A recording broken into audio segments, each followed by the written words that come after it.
చైతన్య ప్రసారం. నమస్కారం, మన ధర్మం కార్యక్రమానికి స్వాగతం. ఇవాళ మన ధర్మం కార్యక్రమంలో మన ధర్మ సందేహాలను నివృత్తి చేసేందుకు మనతో పాటు ఉన్నారు ప్రముఖ ఆధ్యాత్మికవేత్త బ్రహ్మశ్రీ ఆకెళ్ల విభీషణ శర్మ గారు. గురుగారు నమస్కారం. నమస్కారం. గురుగారు, ఈరోజు మార్గశిర మాసం ప్రారంభమవుతుంది. ఈ మార్గశిర మాసం యొక్క ప్రత్యేకత ఏంటో తెలియజేస్తారా? భగవద్గీతలో పరమాత్మ ఋతూనాం కుసుమాకరః అన్నాడు.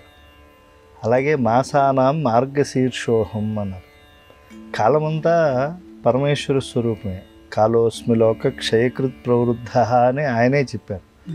చెప్పినప్పటికీ మాసానాం మార్గశీర్షోహం అన్నారు. చాలామంది పీడనెల అని చెప్పి దీన్ని భావించేవాళ్ళు కూడా ఉన్నారు. కానీ ఇది పురుషోత్తమ మాసం, చాలా పరమ పవిత్రమైనటువంటి మాసం ఇది. ఈ మాసంలోనే గోదాదేవి శ్రీవ్రతాన్ని ఆచరించింది. మీకు తిరుప్పావై అని చెప్పి వెంకటేశ్వర స్వామి వారికి తిరుమల దేవాలయంలో ప్రతిరోజు సుప్రభాతం ఉంటుంది. కానీ ఆశ్చర్యం ఏమిటంటే ధనుర్మాసంలో సుప్రభాతానికి బదులు తిరుప్పళి ఎళుచ్చి అని తొండరెడ్డిపూడి ఆళ్వార్లు సాయించినటువంటి ప్రాబోధికి సూక్తిమాలు చదువుతారు. దానితో పాటుగా మీరు చెప్పినట్టుగా ఈ ధనుర్మాసం గొప్పదనం వల్ల బెల్వదళాలతో స్వామిని తులసితో కాకుండా బెల్వదళాలతో ఆరాధన చేస్తూ తిరుప్పావైలో ఒక్కొక్క పాసురాన్ని గోదాదేవి శ్రీవ్రతం ఆచరిస్తూ ఏవైతే పఠించిందో ఆ 30 పాసురాల్లో 30 రోజులు ఒక్కో పాసురాన్ని చదువుతారు. ఈ ధనుర్మాసంలో భాగవతం శ్రవణం చేయటం కూడా చాలా పవిత్రము అని చెప్పారు. అన్ని మాసాల్లో నేనే అని పరమాత్మ చెప్పినటువంటి మాసం కన్నా పవిత్రమైన కాలం ఇంకేముంటుంది చెప్పండి. కనుక ఈ ధనుర్మాస వేళ మనం ఎన్నో ధర్మకార్యాలు చేయొచ్చు, పుణ్యకార్యాలు చేయొచ్చు. అవన్నీ కూడా చాలా ద్విగుణీభూతమైనటువంటి ఫలితాన్ని ఇస్తాయని కూడా చెప్పారు. అంటే ఎప్పుడూ కూడా పరమాత్మ గొప్పది అని చెప్పి నాకు ఇష్టమైంది అని చెప్పాడు. కనుక పరమాత్మ చరిత్ర మనం స్మరణం చేసుకుంటూ పరమాత్మ యొక్క విభూతిని మనం తలుచుకుంటే చాలా అద్భుతమైనటువంటి విజయాలు కలుగుతాయి. గురుగారు, ఆలయాలను ప్రతినిత్యం పరిశుభ్రం చేస్తూనే ఉంటారు. అయినా కూడా సంవత్సరంలో కోయిల ఆల్వార్ తిరుమంజనం అని అలాగే పవిత్రోత్సవాలని ఎందుకు జరుపుతారు? అంటే ఆలయం అనేటువంటిది కూడా ఒక మన శరీరం లాంటిది అని ఒక ధర్మశాస్త్రాల్లో నియమం ఉంది. ఈ ఆలయాన్ని చాలా పరిశుభ్రం చేస్తారు. కానీ ఈ పెద్ద ఉత్సవాలు చేసేటప్పుడు కోయిల్ ఆళ్వార్ తిరుమంజనం, ఆళ్వారు అని అంటే భక్తుడు అని అర్థం. స్థూలంగా చెప్పుకోవాలంటే భక్తుడు. ఈ దేవాలయాన్ని స్వామివారి నెలవే చాలా భద్రత కల్పిస్తుంది కాబట్టి దీన్ని ఒక భక్తుడిగా చెప్తారు. దీన్నంతా కూడా పరిమళంతో పూస్తారు. మామూలుగా పెద్ద పెద్ద ఉత్సవాలు జరుగుతున్నాయి అనుకోండి, మా తిరుమల వెంకటేశ్వర స్వామి వారికి కూడా అప్పుడు ఉగాది లేకపోతే ఏదైనా పెద్ద బ్రహ్మోత్సవాలు ఇలాంటివి జరుగుతున్నాయి అనుకోండి, ముందు వచ్చేటువంటి ఆ మంగళవారం నాడు దేవాలయం అంతా కూడా పరిమళంతో చేస్తారు. మరి ఇలాగా దేవాలయ శుద్ధి చేస్తున్నారు, ఇలా పరిమళంతో కోయిలాళ్వారు తిరుమంజనం చేస్తున్నారు. మళ్ళీ పవిత్రోత్సవాలు ఎందుకు? అసలు భగవంతుడే పవిత్రమూర్తి కదా. పవిత్రానాం పవిత్రం యో మంగళానాంచ మంగళం అని చెప్తున్నారు కదా. అంత పరమ పవిత్రమైన మూర్తి. ఎవరిని స్మరిస్తే మనలో ఉండేటువంటి అన్ని పాపములు తొలగిపోతున్నాయి. అటువంటి భగవానుడు ఉండేటువంటి ఆలయంలో మళ్ళీ పవిత్రోత్సవాలు ఏమిటి అని అనుకోకూడదు. అంటే భక్తులు తెలిసి తెలియకుండా జాతా శౌచ మృతా శౌచాదులతో ఆలయంలోకి వచ్చేస్తారు. ఈ దోషాలు ఆ ప్రదేశానికి వస్తాయి. మరి ఆ ప్రదేశాన్ని శుద్ధి చేయాలి కదా. అది మామూలుగా కోయిలాళ్వారు తిరుమంజనంలోనో మామూలుగా చేసేటువంటిది కాదు. వైదికంగా అంటే పాంచరాత్రి ఆలయం అయితే పాంచరాత్రి భగవత్ శాస్త్రోక్తంగా, లేకపోతే వైఖానసం అయితే వైఖానస భగవత్ శాస్త్రోక్తంగా ఆ ఆలయాన్ని పవిత్రీకరించడమే పవిత్రోత్సవం. అంటే ఆ పవిత్రోత్సవ దినాల్లో జరిగేటువంటి ఏవైతే వైదికమైనటువంటి కార్యక్రమాలు ఉంటాయో ఇవి ఆలయాన్ని మరింత శక్తివంతం చేస్తాయి. అందుకని పవిత్రోత్సవాలు ఉండాలి, కోయిలాళ్వారు తిరుమంజనం ఉండాలి, నిత్యశుద్ధి ఉండాలి. గురువుగారు, తిరుమల శ్రీవారి సన్నిధిలో ఉగ్ర శ్రీనివాసమూర్తి విగ్రహం కూడా ఉంటుంది కదా. అయితే ఈ స్వామివారి ప్రత్యేకత ఏమిటి? ఈ స్వామివారికి ఊరేగింపు ఉండదా? మనకి ఒకే అగ్ని 5 విధాలుగా ఉన్నట్టుగా ఒకే ధ్రువమూర్తి ఇంకా 4 మూర్తులుగా ఉంటాడు. అందులో ఉత్సవమూర్తికి ప్రాధాన్యత ఎక్కువ. తిరుమలలో ఉత్సవరాయుడే మలయప్ప స్వామి అని. ఈ మలయప్ప స్వామి వారి యొక్క సమయంలోనే, అంటే ఆ ఉత్సవాలకి ఆ మలయప్ప స్వామి వారు ఊరేగింపులు అందుకోక ముందు ఆ స్థానంలో ఉన్నటువంటి వాడు ఎవరు? ఉగ్ర శ్రీనివాసమూర్తి.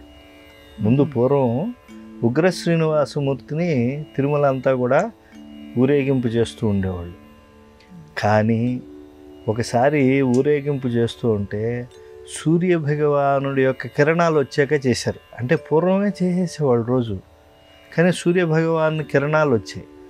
సూర్య భగవానుడి కిరణాలు అంటే ఏంటి? ఆయన పాదాలు, సూర్యపాదాలు కిరణాలంటే. భగవంతుడు మొత్తం గ్రహమండలానికి, విశ్వానికి ఆయన అధిపతి కదా. అఖిలాండ కోటి బ్రహ్మాండ నాయకుడు, ఆది మధ్యాంతరహితుడు ఆయన. అటువంటి స్వామి పైన సూర్యపాదాలు పడేట్టుగా చేసిన దానివల్ల ఆ తిరుమల అంతా కూడా ఉండేటువంటి నివాస భూములన్నీ అంటుకుపోయాయి. అప్పటి నుంచి ఒక నియమం చేశారు, ఇంక నుంచి ఈ మూర్తి వద్దు అని చెప్పి. అప్పుడు స్వామి దయ వల్ల మలయప్ప స్వామి విగ్రహం దొరికింది. కొండల్లో దొరికాడు. మలయ అంటే కొండ, అప్పన్ అంటే దేవుడు. మీరు అన్నమయ్య పాటలో కూడా ఉంటారు కదా, ఎల్లలోకములకు అప్పడగు తిరువేంకటాద్రీషు గంటి అని. అలాగే అప్పన్ అంటే స్వామి. ఆ మలైలో అంటే ఆ కొండలో దొరికాడు ఆయన. ఆయన ఎక్కడుంటాడో ఆయన ఉనికిని ఆయనే చెప్పారు. అర్చక ముఖంగా తెలుసుకున్నటువంటి వాళ్ళు ఆ విగ్రహాన్ని తెచ్చారు. ఆ విశ్వ విగ్రహానికే ఇప్పుడు సంవత్సరంలో తిరుమలలో 365 రోజులు ఉంటే 470కి పైగా ఉత్సవాలు, ఊరేగింపులు జరుగుతూ ఉంటాయి. నిత్యోత్సవాలు, వారోత్సవాలు, పక్షోత్సవాలు, మాసోత్సవాలు, సంవత్సరోత్సవాలు, ఇంకా విశేషోత్సవాలు. అన్నింటిలో కూడా అందుకునేటువంటి ఉత్సవరాయుడు ఎవరు అని అంటే మలయప్ప స్వామివారు. కానీ ఒక్క కైసిక ద్వాదశి అని వస్తుంది.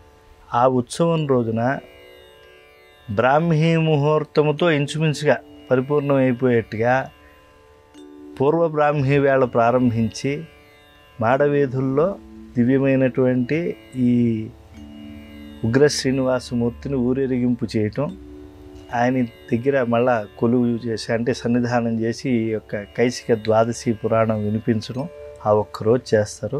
మిగతా అప్పుడంతా స్వామి ఆయన ఆనంద నిలయంలోనే ఉంటాడు. కాబట్టి ఆయన ప్రత్యేకత ఏంటంటే, ప్రత్యేకంగా ఆయన్ని చూసి నమస్కరించినటువంటి వాళ్ళందరికీ కూడా ఎటువంటి దుఃఖాదులు లేకుండా, అంటే ఒకవేళ మనకి కర్మ పరంపరలు లాంటి జన్మ పరంపరలు ఉన్నా ఏ జన్మలో కూడా తీవ్ర దుఃఖాలు పొందకుండా రక్షించేటువంటి వాడు ఉగ్ర శ్రీనివాసమూర్తి. కాబట్టి ఆ ఉగ్ర శ్రీనివాసమూర్తికి ఒక్కరోజు ఊరేగింపు మాత్రమే ఉంది. అది కైసిక ద్వాదశి రోజు. గురువుగారు, ఇల్లు నిర్మించుకునేటప్పుడు వాస్తుని చూసుకొని వాస్తు ప్రకారమే ఇల్లు నిర్మించుకుంటాం. అయితే ఆ వీధిలో ఉన్నటువంటి ఇళ్ళన్నీ కూడా వాస్తు ప్రకారమే నిర్మితమై ఉండాలా?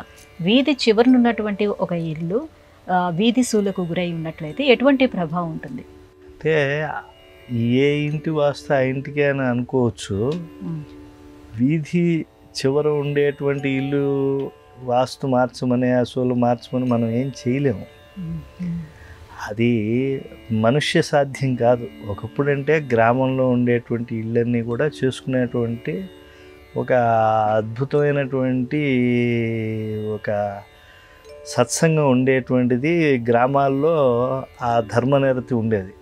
ప్రభావం కాలం వీటి చేత మారుతూ వస్తూ ఉంది కనుక కాల ప్రభావం వల్ల వచ్చేటువంటి దీంతో వాస్తు విహితంగా కాకుండా రకరకాల వాస్తులను ప్రవేశించే ఆ వాటి ప్రభావం కావచ్చు, లేదా అసలు వాస్తే లేకుండా నిర్మాణం జరుగుతూ ఉంటుంది. వీటి ప్రభావాలు ఆయా గృహస్థులకి వాళ్ళకి ఉంటాయి.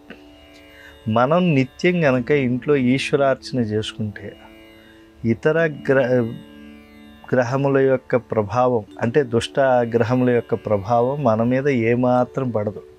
ఇప్పుడు చూడండి, మనం పూజ చేసేటప్పుడు కాస్త అక్షంతలను వెనక్కి వేసుకుంటాం, లేదా సంధ్యావందనం చేసేటప్పుడు కాస్త నీటి చుక్క అలా వెనక్కి వేసుకుంటాం.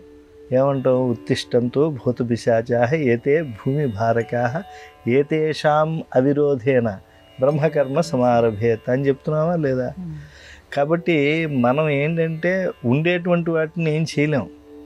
చెయ్యకపోయినా కూడా మనం మన ప్రార్థనల చేత మనకు ఋషులు అనుగ్రహించినటువంటి కొన్ని శక్తుల చేత మనం తప్పకుండా మనం అభ్యుదయాన్ని పొందవచ్చు. అలాగే ఈ వాస్తు ఎవరు? పరమేశ్వరుడు యొక్క దాసగణాల్లో ఒకరు. కనుక ఆయనకి సంతోషం కలిగేట్లుగా మనం మన వీధిలో ఉండేవాళ్ళు ఎలా అన్నా ఉండేవండి, వీధి షోలా ఉండనివ్వండి, ఇబ్బంది ఏం లేదు. పరమేశ్వరుడు అక్కడ మన ఇంట్లో ఉండి ఆయన ఏదో రోజు పూజ యథాశక్తిగా అందుకుంటూ ఉంటే ఈ దోషాలన్నీ అవే పోతాయండి. నేను ఇంకా కూడా కొన్ని గమనించా.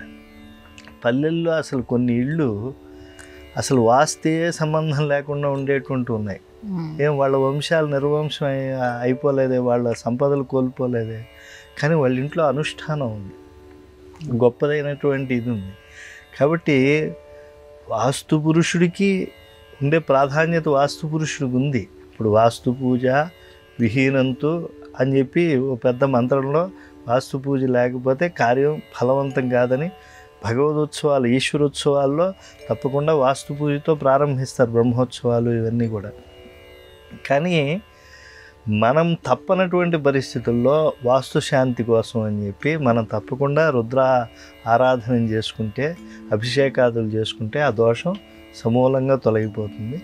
సాధ్యమైనంత వరకు వాస్తు దోషాలు లేకుండా మనం నిర్మాణం చేసుకుంటే మంచిది. గురుగారు, వేదాలు 3 అని కాదు 4 అని కొందరు అంటూ ఉంటే ఇటీవల కాలంలో వేదాలు 11 ఉన్నాయని కొందరు అంటున్నారు. ఇంతకీ వేదాలు ఎన్ని? వేదాలు అసలు 3 కాదు, 4 కాదు, 11 కాదు. వేదం అనేటువంటిది ఒకటే.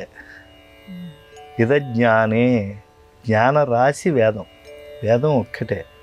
అయితే పూర్వం వేదమంతా అధ్యయనం చేసేవాళ్ళు. ఇందులో ఋగ్వేదము అని అంటున్నారే, రుచస్తుతో భగవంతుడిని చేసేటువంటి స్తోత్రములన్నీ ఆ ఋగ్వేదంలో ఉన్నాయి. అలాగే భగవంతుడి యొక్క యజ్ఞ విధానం అంతా ఎలా చేయాలో యజుర్వేదంలో ఉంది. భగవంతుడిని ఎలా గానములతో చేయాలో అదంతా సామంలో ఉంది. కాబట్టి వేదస్త్రయీ అని చెప్పి ఆ వేదమంతా ఒకటిగా ఉంటే అంతా అధ్యయనం చేయలేకపోతున్నారని యుగహ్రాసానురూపత, యుగములను అనుసరించి మానవుల ఆయుర్దాయం తగ్గిపోతుందని పరమ కరుణ కలిగినటువంటి జగద్గురువులు అనేటువంటి మహానుభావులు వ్యాసులు వారు చక్కగా సత్యవతీ సుతులు ఆయన పురాణాలు, ఉపపురాణాలు ఇవన్నీ రాయటం, బ్రహ్మసూత్రాలు ఇవన్నీ రాయటమే కాకుండా ఈ వేద భారతిని విభజనం చేశారు. ఋగ్వేదం, యజుర్వేదం, సామవేదం. ఈ ఋగ్వేదం అనేటువంటిది పఠించే విధానం వేరు, అలాగే యజుర్వేదం పఠించే విధానం వేరు, సామములు గానం చేసేటువంటి విధానం వేరు. ఇలా ఉంది కాబట్టి వాటి పద్ధతిని బట్టి వాటిని 3గా చెప్పారు. ఈ 3 మంత్రాలతో మన మానవ జీవన కళ్యాణానికి ఉపయోగింపబడేటువంటిది అథర్వణ వేదం. కాబట్టి ఈ వేద భారతి ఒకటేమో గద్యంగా ఉంది, ఒకటేమో పద్యంగా ఉంది. గద్యంగా ఉండేది యజుర్వేదం, పద్యంగా ఉండేది ఋగ్వేదం, గానంగా ఉండేది సామవేదం. కాబట్టి వేదస్త్రయీ అని వాటి లక్షణాన్ని బట్టి చెప్పారు. ఈ 3 కలిసినట్టుగా ఉండేది అథర్వణ వేదం. పైగా మానవులకి ప్రత్యక్ష కళ్యాణం, భగవంతుడిని వివిధ దేవతల రూపంలో చూపించి ఆరాధింపజేసేటువంటిది మిగతా 3 వేదములు అన్నమాట. ఇలా ఈ 4 వేదములు అని అన్నారు. దీంట్లో కృష్ణ యజుర్వేదానికి అదొక ఘట్టం అనుకోండి. ఒకప్పుడు గురువు గారి వల్ల ఆ యజుర్వేదం చదువుకోవాల్సినటువంటి వాడు, స్వాధ్యాయం చదువుకోవాల్సిన ఆయన చదువుకోలేక ఆ చదివిన విద్యను ఆయన విడిచిపెట్టాల్సి వచ్చింది. అప్పుడు ఆయన ఏం చేశాడంటే మళ్ళా సూర్యుడి దగ్గర మళ్ళా అధ్యయనం చేశాడు. అప్పుడు ఆ వేద శాఖ శుక్ల యజుశాఖగా, కృష్ణ యజుశాఖగా 2గా మారింది. కాబట్టి 4 వేదములుగా 5 శాఖలుగా ప్రాయకంగా చెప్తారు. అయితే మీరన్న 11 అనేటువంటిదో 13 అనేటువంటివో ఈ సంఖ్యలు కూడా కరెక్టే. అంటే ఎందుకని అంటున్నారు అని అంటే ఈ వేదము అనేక శాఖలుగా ఉంది. అంటే ఇప్పుడు వేదంలో మనం ఒకే వేదం అన్నాం, వేదంలో 3 రకాలు అన్నాం, కాదు ఇది 4 అన్నాం, కాదు కృష్ణ శుక్ల యజుర్భేదాలు అయితే 5 అని అన్నాము. ఇవి కాకుండా ఏంటంటే ఉపశాఖలు కూడా వచ్చాయి పాఠభేదాలను అనుసరించి. అప్పుడు ఇవి పాణిని గారు సర్వే దేశాంతరే అనే ఒక సూత్రం చెప్పారు. అక్కడ 21ధా ఋగ్వేదం, బహురుక్కులు కలిగినటువంటి ఋగ్వేదం 21 విధాలుగా ఉందిట. శతధా యజుర్వేద, ఈ 100 విధాలుగా యజుర్వేదం ఉందిట. అలాగా సహస్రవర్త్మ సామవేద, 1000 విధాలుగా సామవేదం పాడేటువంటిది. అలాగే నవథా అథర్వణో వేద. ఇవి క్రమంగా మళ్ళా లుప్తమైపోతూ వస్తున్నాయి శాఖలు. ఇప్పుడు శాఖల శాఖ, భాస్కల శాఖ ఉన్నట్టున్నారు ఋగ్వేదంలో. అలాగే సామవేదంలో జైమినీయ, కౌతుమ, రాణాయనీయ అని 997 విధాలుగా పఠించేటువంటి ఆ ఉపశాఖలు పోయి కేవలం 3 ఉన్నాయి. అలాగే పైప్పలాదము ఇవి 2 శాఖలు ఏవో ఉన్నాయి అథర్వణ వేదానికి. ఇలాగా వీటిని 11 ఇప్పుడు ప్రస్తుతం ఉన్నాయి అని అంటున్నారు. కానీ 1131 శాఖలు ఆ పాణిని కాలంలో ఉండేవి. కనుక వేదభారతి ఒక్కటే. అది దాని యొక్క గద్య పద్య గాన దృష్టితో 3 అన్నారు. తర్వాత అంటే దాంట్లో ఉండే మంత్ర విధానాన్ని బట్టి. తర్వాత కాదు 5 శాఖలు. ఆ తర్వాత ఉపశాఖలుగా ఇవన్నీ ఉన్నాయి. మళ్ళీ వీటికి అష్టవికృతులు అని ఉంటాయి. మామూలుగా మనకి తెలిసిన మటుకు పదము, క్రమము, జట, ఘన ఉన్నాయి. ఇవి కాకుండా శిఖాపాఠం, మాలాపాఠం, రథపాఠం, దండపాఠం అని ఉంది. కాబట్టి ఇలా వేదం అనేక విధాలుగా ఉంటుంది. దాంట్లో మానవుడు స్వాధ్యాయో ధ్యాతవ్య, వాడి స్వశాఖ చదువుకుంటే వాడు ధన్యుడు అవుతాడు. వాడు ఇంకా సమయం ఉంటే మిగతా శాఖలు కూడా చదువుకోవచ్చు. అర్హత ఉండేటువంటి వాళ్ళంతా కూడా వేదాధ్యయనం చేస్తే మన వేదభూమి మరింత శ్రీమంతం. గురుగారు, ఆలయాలకి వెళ్ళే సందర్భంలో తల్లిదండ్రులు వాళ్ళ పిల్లల పేరు మీద అర్చన చేయిస్తూ ఉంటారు కదా, మన సంప్రదాయం ప్రకారం ఇది సరైనదేనా? అంటే ఇప్పుడు ఆలయంలో కనుక నేను యజమాని, నాకు భార్య, ఓ అబ్బాయి, ఓ అమ్మాయి ఉన్నారు. వాళ్ళకి పెళ్ళిళ్ళు అయ్యాయి.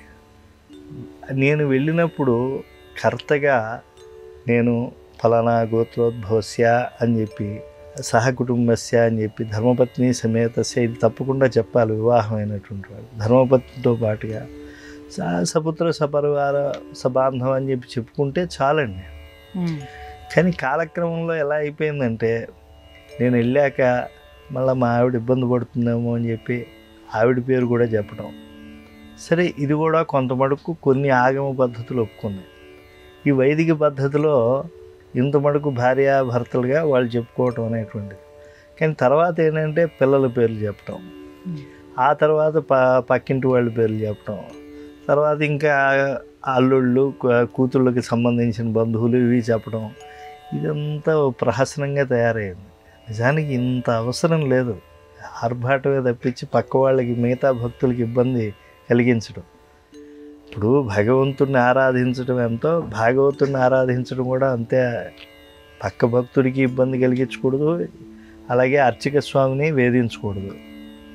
ఆరాధనానాం సర్వేషాం విష్ణోహ ఆరాధనం పరం, తస్మాత్ పరతరం ప్రోక్తం తదీయారాధనం పరం అన్నారు. కాబట్టి అది శృతి మించకుండా ఉంటే మంచిది. సంకల్పం అనేటువంటిది ఉండాల్సిందే, యజమాన సంకల్పం ఉంటుంది. ఆ యజమాన సంకల్పం పరిమితంగా ఉంటే మరీ మంచిది. గురుగారు, వెంకటేశ్వర స్వామికి పెళ్ళైంది పద్మావతి అమ్మవారితో, కానీ వెంకటేశ్వర స్వామికి ఇరువైపులా 2 భార్యలు ఉంటారు కదా, ఎందుకని? మీరు సరిగ్గా సంకల్పం అంటే ఇంకా కూడా ఇంకోళ్ళ పేరు కూడా మీకు వినిపిస్తుంది. శ్రీదేవి, భూదేవి, శ్రీభూనీలా సమేతస్య అని చెప్పి. అంటే ఒక్క విషయాన్ని గ్రహించాలి, మహాలక్ష్మి అమ్మవారు ఒక్కరే. రాఘవత్వే అభవత్ సీత. ఆయన రాముడిగా అవతరిస్తే అమ్మవారు ఏమయ్యారు? సీతమ్మవారు. రుక్మిణి కృష్ణ జన్మని, శ్రీసతి, నీల, జాంబవతి, యమునా సతి, ఇలాగే ఎంతోమందికి అనిపించిన ఒకే తల్లి ఆవిడ రుక్మిణీభామ. ఆ రుక్మిణీభామ యొక్క సప్త స్వరూపాలే ఈ సత్యభామ వీళ్ళంతా. అలాగే కలియుగంలో కూడా అన్యేషు చావతారేషు విష్ణోహ ఏష అనపాయని విడదలీయలేనటువంటి శక్తి ఎవరండి? ఒక పద్మావతి అమ్మవారే. ఈ పద్మావతి అమ్మవారితోనే శ్రీనివాస కళ్యాణం జరిగింది. ఇప్పుడు కూడా పద్మావతి అమ్మవారితోనే జరుగుతోంది. కాకపోతే మీ సందేహం ఏమిటి? పద్మావతి అమ్మవారు అయితే దాంట్లో శ్రీదేవి పద్మావత, భూదేవి పద్మావత, ఇది. కాకపోతే ఇప్పుడు విష్ణు సహస్రనామాలు చదువుతున్నారా మీరు? దాంట్లో స్తవ్య, స్తవప్రియ ఇలాంటి నామాలు ఉన్నాయి.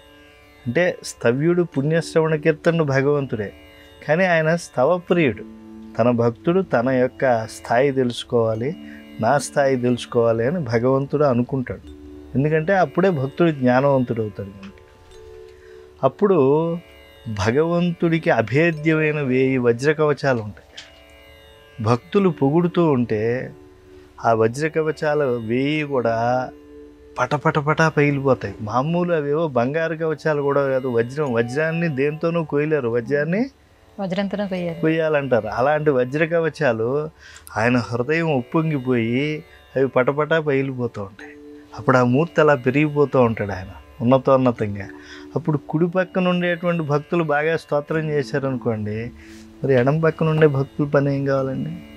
పోనీ ఎడం పక్క వాళ్ళు బాగా స్తోత్రం చేస్తున్నారనుకోండి, కుడి పక్కన ఉండేటువంటి వాళ్ళు ఏం కావాలి? అప్పుడు ఆ సమయంలో ఆయన ఉద్ధతితో ఉంటే ఎవరు వెళ్ళి చెప్పగలరు? విశ్వక్సేనుడు సర్వసైన్యాధ్యక్షుడు చెప్తాడా? ఆదిశేషుడు చెప్పగలడా? లేకపోతే మరొక సనక సనందనాది ఋషిగణం చెప్పగలుగుతుందా? ఎవరూ చెప్పలేరు. ఆ భక్త సంరక్షణ దీక్షలో ఉంటే స్వామి జోలికి ఎవరు వెళ్ళరు. చెప్పగలిగింది అమ్మవారే. అందుకని ఆమె ఏం చేశారటంటేట, 2గా మారిపోయారట. ఈ పక్క ఉండి ఈ పక్క వాళ్ళని చూడమని ఒకసారి, ఆ పక్క వాళ్ళని చూడమని ఒకసారి ఆవిడ సిఫారసు చేస్తూ 2గా మారిపోయారని చక్కగా కళ్యాణంలో ఆ 2 మూర్తులుగా ఆవిడ ఉంటున్నారు. హృదయంలో 2 మూర్తులుగా ఆయన ఉంటున్నారు. భర్తు వెంకటనాయకస్య హృదయే ద్వేధా విధాయ ఆత్మనః. ఆ భర్త యొక్క వెంకటనాయకుని యొక్క హృదయంలో ఆ అమ్మవారు మన కోసమని 2 రూపాల్లో ఉంది. ఉన్న అమ్మ ఏం చేస్తుంది? భర్తరు వెంకటనాయకస్య హృదయే ద్వేధా విధాయాత్మనః మూర్తిం శశ్వదీయం కృపామృతఝరీ. దయ అనేటువంటి ఒక లక్షణానికి ఆయన అమృత సాగరంగా చేసేస్తుందట. భర్తరు వెంకటనాయకస్య హృదయే ద్వేధా విధాయ ఆత్మని మూర్తిం శశ్వదీయం శశ్వత అంటే ఎల్లప్పుడూ కృపామృతఝరీ శ్రోతస్విని భార్గవి ఉద్ధర్తుం నిఖిలాన్ అగణ్య విషమాంహోవహ్ని దగ్ధాత్మనః జంతూన్ సన్నిదధాతి విశ్వజనని పద్మావతి రక్షత. అలాగే సంసారంలో పడి తనను ఎప్పుడూ ఆశ్రయించడానికి వచ్చినటువంటి వాళ్ళని ఆ సంసార సాగర సముత్తరణైకి సేతువు రక్షిస్తూ ఉంటే, అటు వచ్చిన వాళ్ళని ఇటు వచ్చిన వాళ్ళని అందరినీ రక్షించేట్లుగా సిఫారసు చేసి, అంటే పురుషకార స్వరూపిణి పరిరక్షిస్తూ ఉన్నది ఎవరు? ఒకే పద్మావతి అమ్మవారు. ఆమె 2 రూపాల్లో కనిపిస్తోంది. కళ్యాణోత్సవంలో ఈ భావంతోనే ఆమె పద్మావతి అనే భావం మీకు రావాలంటే మీరు ఎప్పుడన్నా నారాయణవనం, అంటే స్వామివారికి నిజ కళ్యాణం, మొదటి కళ్యాణం జరిగింది నారాయణవనంలోనే కదా. అక్కడికి వెడితే ముందు శ్రీదేవి అమ్మవారికి తాళి కట్టి, భూదేవి అమ్మవారికి తాళి కట్టి, వారిద్దరూ ఒకటే అని చెప్పడానికి పద్మావతి అమ్మవారికి తాళిబొట్టు కడతారు. గురుగారు, ఇవాటి మన ధర్మం కార్యక్రమంలో మాకు వచ్చినటువంటి ధర్మ సందేహాలన్నీ కూడా నివృత్తి చేసినందుకు ధన్యవాదాలండి. ఇది ఇవాటి మన ధర్మం కార్యక్రమం. రేపటి మన ధర్మం కార్యక్రమంలో మళ్ళీ కలుసుకుందాం. నమస్కారం. ఈ కార్యక్రమాన్ని తిరిగి చూడాలనుకుంటే www.youtube.com/ETV Life Spiritual లో చూడవచ్చు.